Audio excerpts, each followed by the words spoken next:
Welcome to our channel, guys. Today we're doing a bent wood over a ceramic core. Stick around to see our take. Alright, first thing we have a black ceramic core. We're going to use turquoise in the ring as well. And then I'm trying out this new CA glue to see how that works out. First thing is we are going to cut some wood in a thickness. I just cut it at 8mm thickness to make it a little easier for us. I am cutting 4 different types of oak because I don't remember which one bends the best. So I just cut 4 and I will use whatever one bends the best for me. And then we take those strips, dump them in some water. I got this really awesome water heater, electric heater thing. It heats up the water at boiling temps very quickly.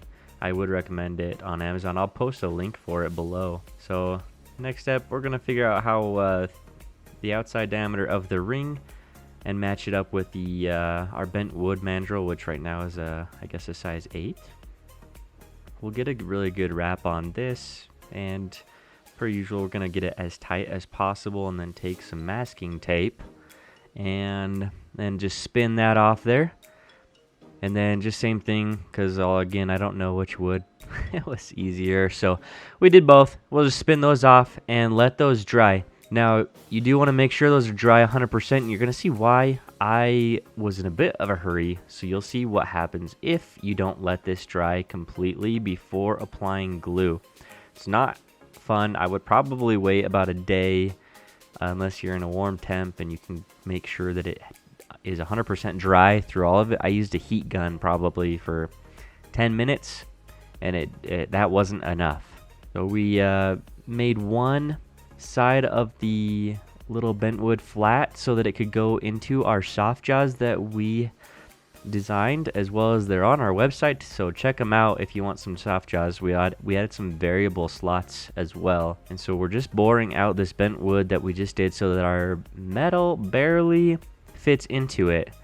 And what I've been doing is I'm just doing a pressure fit, because the bent wood is super strong and it's not going to snap or anything like that. We're just gonna do a pressure fit with some glue on the wood over the metal.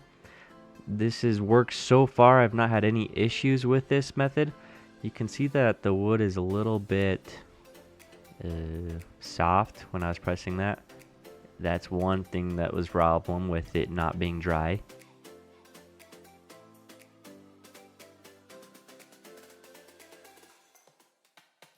And then here I'm just going to hand sand the edges so that we go down to the metal. I don't want to use the belt sander because I don't want to over sand it. I don't want to ruin our metal blank on the sander. So here's our first problem. If you don't let it get dry enough, you see that whole layer just popped off, and we are not having any sticking issue. We're having a lot of sticking issues with the glue. So I'm just adding some more glue here. I'm going to try to keep turning. And we're just gonna have the same problem layer after layer, and this is just because the wood was still wet, so the CA could not soak it all up. So if you don't want this to be happening, it's a pain in the butt. Just make sure your bent wood is dry before you add glue, or you're just gonna have to reset your whole ring, and it's a waste of time.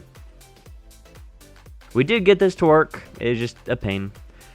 So that's basically that part of the bent wood ring process. And then here we used our laser to cut a little square where we will add some turquoise.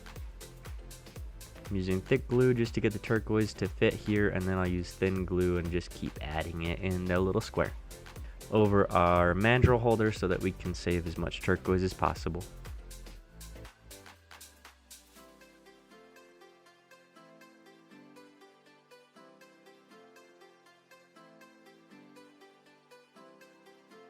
And then you'll see that the ceramic band keeps getting stuck a little bit, and that's just because I don't over tighten the mandrels. I just keep it loose.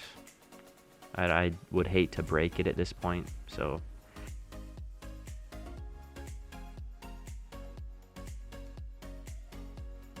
So we made it all even with our carbide tool. Now we sanded it to 220. I'm going to take some acetone and clean up the edges as well as any excess glue spots like this one right here. I'll just rub it with acetone until it clears up. And then this is the CA glue with some accelerator, and just layer after layer until we get enough coverage on there.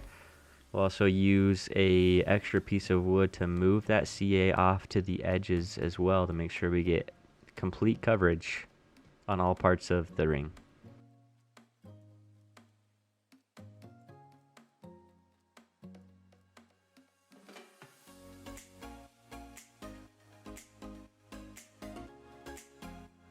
There's nothing special about the CA that I'm trying. It's just a gold plus. It was said to not have any, or it was supposed to not fog up or anything with accelerator. I tried it out. It didn't ever fog up. I've tried it on a couple of rings and still had air bubbles every once in a while that were a problem, but it worked pretty good. I'll probably just stick to the normal flex glue that I've been using though. So here we're just making sure that it's even all the way around. This is 320, this is 800, and then this is 1500.